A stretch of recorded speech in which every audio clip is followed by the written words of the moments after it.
कि रमेश बिधूड़ी जी की टीम से कुछ लोग हमारे एक झुग्गी क्लस्टर के लोगों को रात को धमका रहे थे। पुलिस थाने की तरफ जाते हुए एक और गाड़ी में रमेश बिधूड़ी जी की टीम के कुछ लोग नवजीवन कैंप, नेहरू कैंप की झुग्गियों के आसपास घूम रहे थे। हमने इलेक्शन कमीशन को बुलाया, रिटर्निंग ऑफिसर को कंप्लेंट की, फ्लाइंग स्क्वाड को बुलाया, पुलिस को बुलाया। मैंने इलेक्शन कमीशन को बुलाया, पुलिस को बुलाया और इलेक्शन कमीशन ने इस पूरे प्रकरण में रमेश बिधूड़ी जी की टीम पे कोई एक्शन नहीं लिया, बल्कि मेरे ऊपर एफआईआर किया। टीम से कुछ लोग हमारे एक झुग्गी क्लस्टर के लोगों को रात को धमका रहे थे। हम रात को गए वहाँ पे और दिनेश चौधरी जी, पहले किसी ने बताया था कि मनीष बिधूड़ी जी हैं, पर ये दिनेश चौधरी जी हैं, संगम विहार के हैं। जीपीएस टैग्ड फोटो हमारे पास है जो क्लियरली कह रहा है कि 3 फरवरी रात को 11:30 बजे साइलेंस पीरियड में गिरिनगर बाल मुकुंद खंड में ये व्यक्ति मौजूद थे। मैंने रिटर्निंग ऑफिसर को फ़ोन किया, डीसीपी को फ़ोन किया, पुलिस की टीम आई और इनको लेकर भी गई। लेकिन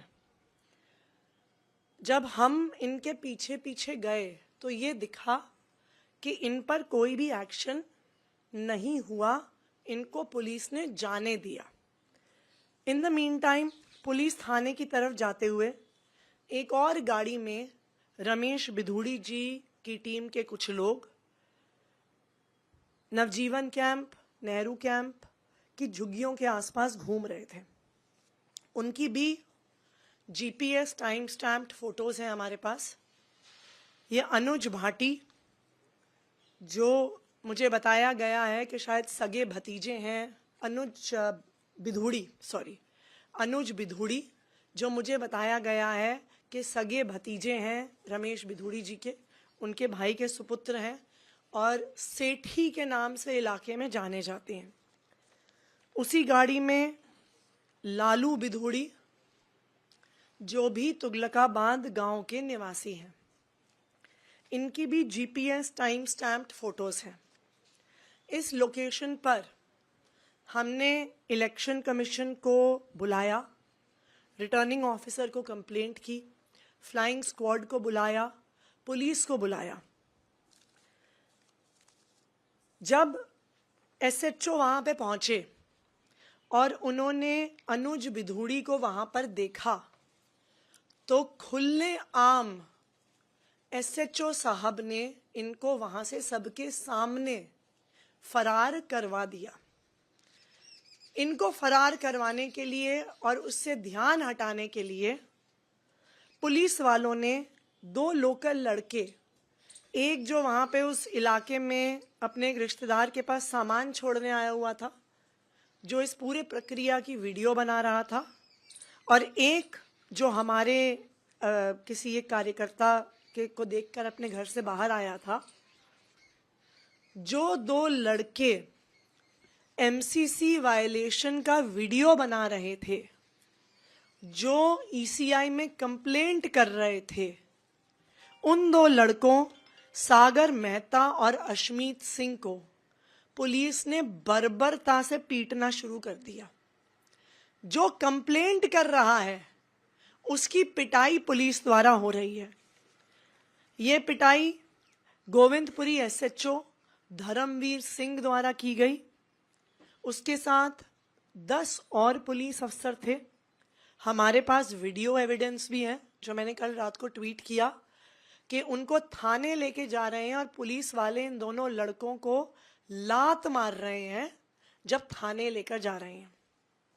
इन लड़कों को बिना किसी कंप्लेंट के, बिना किसी एफआईआर के, रात के 1 बजे से सुबह 6 बजे तक थाने में रखा गया। सारी इलाके के सीनियर पुलिस वालों को वहां बुला लिया गया, जिसमें हर्ष इंदौरा एसीपी साउथ ईस्ट, एगमुट के आईपीएस के 2016 के ऑफिसर हैं, श्री वीरेंद्र एसीपी सरिता विहार, श्री राकेश कुमार एसीपी कालका जी, ये सब वहां पे मौजूद थे। इन्होंने एमसीसी वायलेशन करने वालों पे कोई एक्शन नहीं लिया। एमसीसी वायलेशन रिपोर्ट करने वाले 2 लड़कों को 5 घंटे पुलिस थाने में बिठा के रखा। और जो एक हिंदी में मुहावरा है, उल्टा चोर कोतवाल को डांटे, मैंने इलेक्शन कमीशन को बुलाया, पुलिस को बुलाया, और इलेक्शन कमीशन ने इस पूरे प्रकरण में रमेश बिधूड़ी जी की टीम पे कोई एक्शन नहीं लिया, बल्कि मेरे ऊपर एफआईआर किया।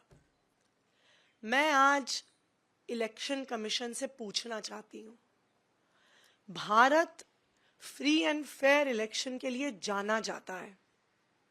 आज देश की राजधानी में खुलेआम गुंडागर्दी चल रही है। बीजेपी वाले गुंडागर्दी कर रहे हैं, उनको बचाने के लिए पुलिस वाले गुंडागर्दी कर रहे हैं, और अब इलेक्शन कमीशन कंप्लेंट करने वालों पे केस फाइल कर रही है। क्या ये हाल होगा अब? राजीव कुमार जी, अपनी सोती हुई आत्मा को जगाइए। हम सुबह से आपसे टाइम मांग रहे हैं मिलने के लिए, आप टाइम नहीं दे रहे हैं। इलेक्शन कमीशन कंप्लेंट करने वालों पे एफआईआर कर रहा है। एमसीसी वायलेशन रिपोर्ट करने वालों को पुलिस खुलेआम बर्बरता से मार रही है। आज देश का लोकतंत्र राजीव कुमार जी के हाथ में है, और इतिहास देख रहा है राजीव कुमार जी कि देश की राजधानी में लोकतंत्र बचेगा कि नहीं बचेगा। मैं बीजेपी वालों को भी बता दूं, दिल्ली की जनता सब देख रही है। उनको पता है कि एक तरफ गुंडागर्दी करने वाले और फ्री की योजनाओं को बंद करने वाले लोग हैं, और दूसरी तरफ हर महीने 25,000 रुपए के फायदा पहुंचाने वाली पार्टी है। दिल्ली की जनता बहुत सोच समझ के अपना फैसला लेगी।